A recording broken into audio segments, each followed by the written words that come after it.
Confidence बहुत जरूरी है, आपकी एक्सपर्टीज बहुत जरूरी है। मतलब कई बार नहीं होता तो हर चीज पता, सर से पूछ रहे हो और सर को पता होगा, तो हमें वैसे ही छोड़ो तो हमें सब पता रहता है, हमें सब पता था। पर लर्निंग एटीट्यूड तो हमें रखना पड़ेगा ना, रोज नई चीजें सीखनी पड़ेगी, पता नहीं कब कौन सा क्या आ जाए। उसके बाद में फेलियर का सामना भी हमें करना पड़ता है। एक गाँव में शिकारी चाचा थे, शिकारी चाचा होता ना, किसी का नाम पड़ जाता है, जगत मौसी, शिकारी चाचा, जगत मामा, चौधरी काका, है ना, ऐसे उसका नाम शिकारी काका पड़ गया। बंदूक हुई, माँ बाप के जमाने में कभी बंदूक रखी थी घर पे, तो उसका नाम शिकारी चाचा कर दिया। अब आसपास वाले सब उसको जानते हैं, वैसे शिकारी चाचा के नाम से शिकारी चाचा, शिकारी चाचा। अब उसके बाप दादा कभी होंगे शिकारी, उससे तो कभी कोई नहीं, वो तो कभी दिवाली का लोहरी साफ कर लेता था नमक लगा के, ठीक है साहब। अब आसपास वाले नाम डाल दिया उसका, शिकारी चाचा, शिकारी चाचा। अब शिकारी चाचा बड़े फेमस वहाँ पे, वैसे शिकारी चाचा, बंदूक आज तक कंधे से नहीं लगाई, ठीक है।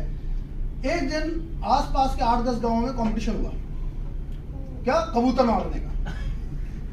तो हर गांव से अपने अपने शिकारी आए। अब इस गांव से कौन जाएगा, शिकारी चाचा।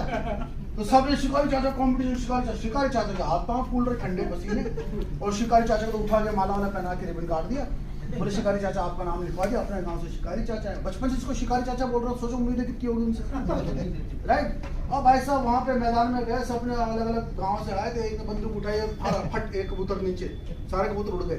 फिर कबूतर वापस आके बैठे, फिर दूसरे गांव का नंबर आया, वहाँ का शिकारी आया, उसने मारा, किसी का लगा, है ना, जिसने 1 से 2 मार दिए, है ना, मतलब बड़ा एक से एक एक्सपर्ट है। अब शिकारी चाचा का नंबर आया, शिकारी चाचा का हाथ फड़फड़ा रहे, होठ फड़फड़ा रहे, है ना। शिकारी चाचा ने उठाई बंदूक, अब सब आसपास क्राउड, शिकारी चाचा, शिकारी चाचा, शिकारी चाचा, ऐसा हुजूम बना रखा। आसपास के गांव वाले भी सोचे यार ये हराएगा सारा सबको, ठीक है। शिकारी चाचा ने लगाई बंदूक, उड़ गए सारे कबूतर, सब हंसने लगा। अब यार इनके गांव वाले सोचे बेइज्जती करा दी, सब हंस रहे। तो शिकारी चाचा बिल्कुल सीरियस होकर बोलते, पहली बार ऐसा कबूतर देख रहा हूँ जो गोली लगने के बाद भी उड़ रहा है। कॉन्फिडेंस, मतलब सारा गोली तो लगी है। तो कॉन्फिडेंस जरूरी है, जब हम कस्टमर से बात करें तो हमारा कॉन्फिडेंस भी जरूरी है, राइट।